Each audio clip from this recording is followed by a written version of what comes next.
সুপ্রিয় শিক্ষার্থী বন্ধুরা, কেমন আছো? নিশ্চয়ই ভালো আছো। আজ নবম দশম শ্রেণীর সপ্তম অধ্যায়ের ব্যবহারিক জ্যামিতি নিয়ে আলোচনা করব। শুরুতেই সম্পাদ্য এক প্রশ্নটা একটু বলছি। সম্পাদ্য একে ত্রিভুজের ভূমি সংলগ্ন একটি সূক্ষ্মকোণ, অপর দুই বাহুর সমষ্টি দেওয়া আছে, ত্রিভুজটি আঁকতে হবে। আমরা এখন এটাই আঁকবো। তাহলে কি কি দেওয়া আছে? ত্রিভুজের ভূমি এ, ত্রিভুজের ভূমি এ ভূমি সংলগ্ন একটি কোণ এক্স, অপর দুই বাহুর সমষ্টি এস দেওয়া আছে, ত্রিভুজটি আঁকতে হবে। অঙ্কনের বিবরণ: যে কোনো একটি রশ্মি, আমরা অঙ্কনের বিবরণটা আঁকবো যে কিভাবে আঁকতেছি দেখো। যে কোনো একটি রশ্মি বিই হতে এ এর সমান করে, যে কোনো একটি রশ্মি বিই হতে এর সমান করে বিসি অংশ কেটে নেই। এর সমান করে বিসি অংশ কেটে নেই। বিসি রেখার বি বিন্দুতে এক্স কোণের সমান করে, এটা কার সমান করে নিছি? এর সমান করে। বিসি রেখার বি বিন্দুতে এক্স কোণের সমান করে এক্স কোণের সমান করে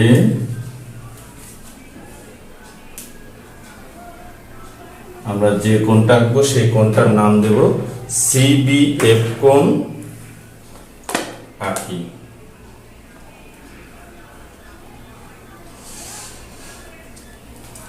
সিবিএফ কোণ আঁকি। বিএফ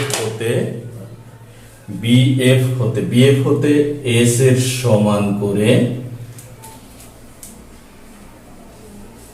বিডি অংশ কেটে নেই। এটা কার সমান করে নিলাম? এস এর সমান করে। কোন অংশ? বিডি অংশ কেটে নিলাম। সি কমা ডি যোগ করি। সিডি রেখার সি বিন্দুতে বিডিসি কোণের সমান, বিডিসি কোণ, কোন কোণ? এই কোণ। এই কোণটার নাম হচ্ছে বিডিসি কোণের সমান করে আমরা এখানে কোণ আঁকবো। কোণের সমান কোণ আঁকছি। এই কোণটার নাম দিব হচ্ছে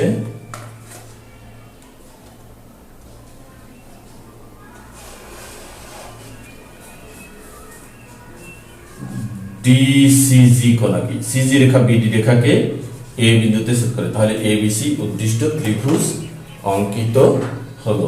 এখানে আমরা এটার নাম দিই, এটা হচ্ছে তাহলে এবিসি উদ্দিষ্ট ত্রিভুজ। বিবরণটা লিখে ফেলি।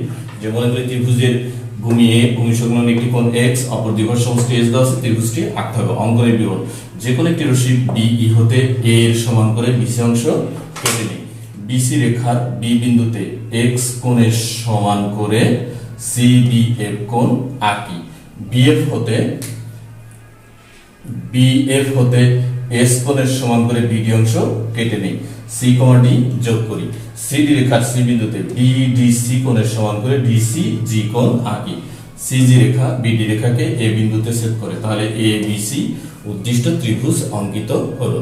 আমরা এবার আমরা সম্পাদ্য 2 চিত্র অঙ্কন করব। প্রশ্নটা একটু বলছি। ত্রিভুজের ভূমি সংলগ্ন একটি সূক্ষ্মকোণ, অপর দুই বাহুর অন্তর দেওয়া আছে, ত্রিভুজটি আঁকতে হবে। আমরা আঁকি। ত্রিভুজের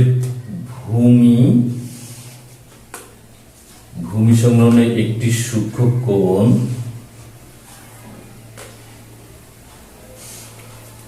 এক্স, অপর দুই বাহুর অন্তর ডি দেওয়া আছে, ত্রিভুজটি আঁকতে হবে। অঙ্কনের বিবরণ: যে কোনো একটি রশ্মি বিই হতে এর সমান করে বিসি অংশ কেটে নিই। বিসি রেখার বি বিন্দুতে এক্স কোণের সমান করে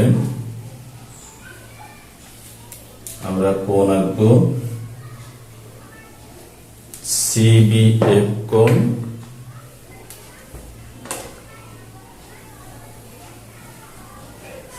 এক্স কোণের সমান করে সিবিএফ কোণ আঁকি।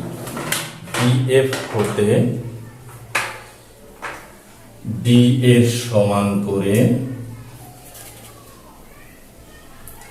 বিডি অংশ কেটে নিই। ডি এর সমান করে বিডি অংশ কেটে নিই। সি কমা ডি যোগ করি। এবার সিডি রেখার সি বিন্দুতে সিডিএফ কোণের সমান করে সিডিএফ অর্থাৎ এই কোণটার সমান করে আমরা এই জায়গাটায় কোণ আনবো।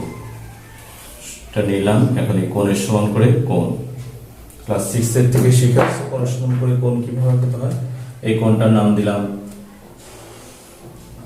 ডিসি এ কোণ আঁকি। এক্ষেত্রে সি রেখা বিএফ রেখাকে এ বিন্দুতে ছেদ করে, তাহলে এবিসি উদ্দিষ্ট ত্রিভুজ অঙ্কিত হলো। বিবরণটা আরেকবার একটু বলছি, দেখো।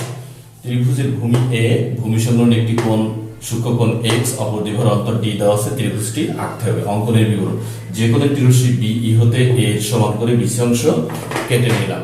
বিসি রেখার বি বিন্দুতে এক্স কোণের সমান করে সিবিএফ কোণ আঁকি। বিএফ হতে ডি এর সমান করে বিডি অংশ কেটে নিই। সি কমা ডি যোগ করি। সিডি রেখার সি বিন্দুতে সিডিএফ কোণ সমান করে ডিসি এ কোণ আঁকি। এক্ষেত্রে সি রেখা বিএফ রেখাকে এ বিন্দুতে ছেদ করে, তাহলে এবিসি উদ্দিষ্ট ত্রিভুজ অঙ্কিত হলো। তোমরা এটা চিত্রটা বারবার অঙ্কন করো। কোনো সমস্যা হলে আমাদের সাথে যোগাযোগ করো। ধন্যবাদ।